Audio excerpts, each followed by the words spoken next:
Well, hello and welcome back to another edition of Let's Turn This Box Truck into an RV. Today is Saturday, June 16th, 2018, and it's a hot day here in Wisconsin. I think it hit about 94, and the humidity is about 194, so I'm sweating here today. But I got to work on the RV project and made a little bit of progress that I'm anxious to show you. So today we're working on plumbing. And let me show you what we got here. We put this water tank in a year ago, and we finally put water in it today. First off, let me show you how we fill it up. Come on around back here.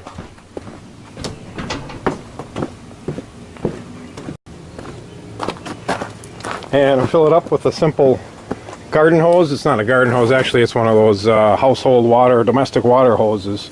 And I've got a little plug in it here, as you can see. So you take the plug off and hook it to a regular garden hose and turn it on and fill her up. And this plug, the purpose of this plug is it's a breather. You can see I put a little bit of screen over it, a little bit of mesh to keep the bees and bugs out. But this is where the whole system breathes.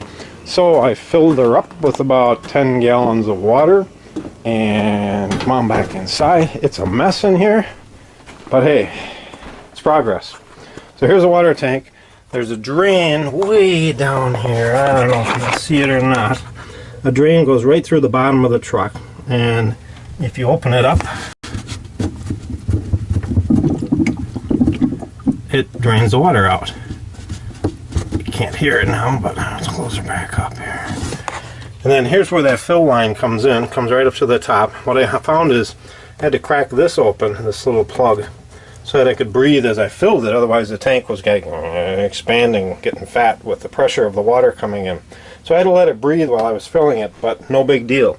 You can see it's about 3/4 or better full. It's a 15-gallon tank, so I've got maybe 12, 13 gallons in there, something like that.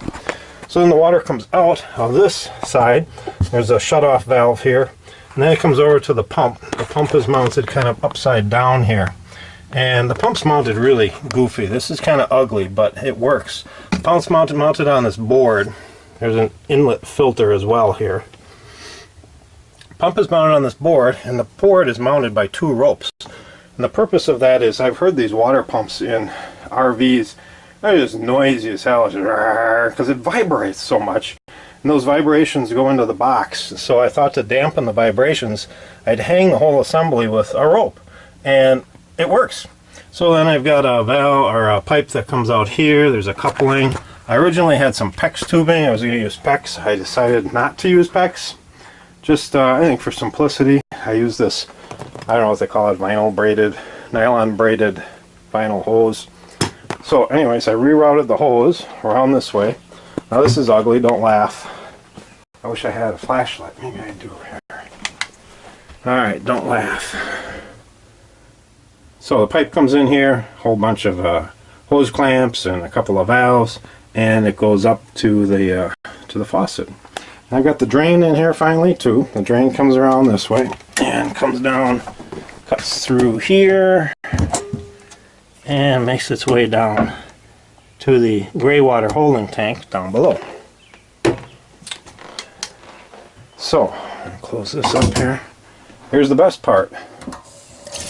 It works. Check it out. And listen to the pump. You can hardly hear it. It's very, very quiet. What I don't understand is that ch-chug, ch-chug, ch-chug, ch-chug, ch-chug. I don't know why it's doing that. Maybe somebody can enlighten me and say why it's ch-chug.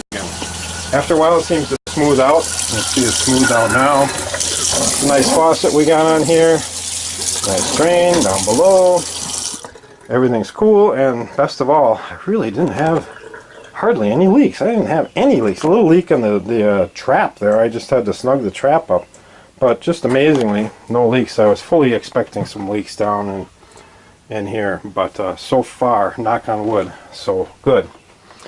I don't have hot water. It'd be easy to hook up hot water, and I plan to someday, but I'm still trying to figure out some kind of a hot water heater that's not gas, that I don't have to vent out the side or the top, and that doesn't have a holding tank, that I don't have to worry about draining in the winter time and freezing and holding water and it getting bad.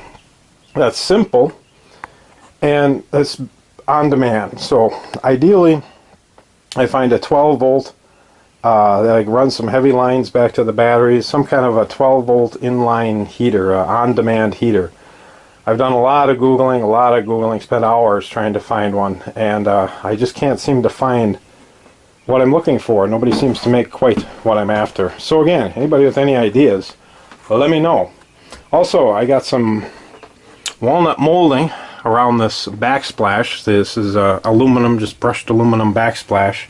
I glued this bottom strip on. I've got a couple of shims, a couple of clamps here, and a nice 30 pack of Old Milwaukee Light beer to hold the molding while the glue dries. And I put a couple little nails in this piece.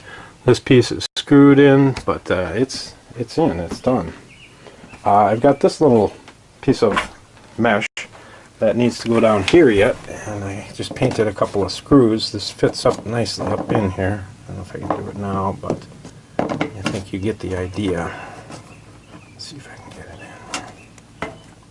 it in. Trust me, it snaps right in. It's going to snap in nice. So, plumbing on a hot summer day. That's all for today. Until next time.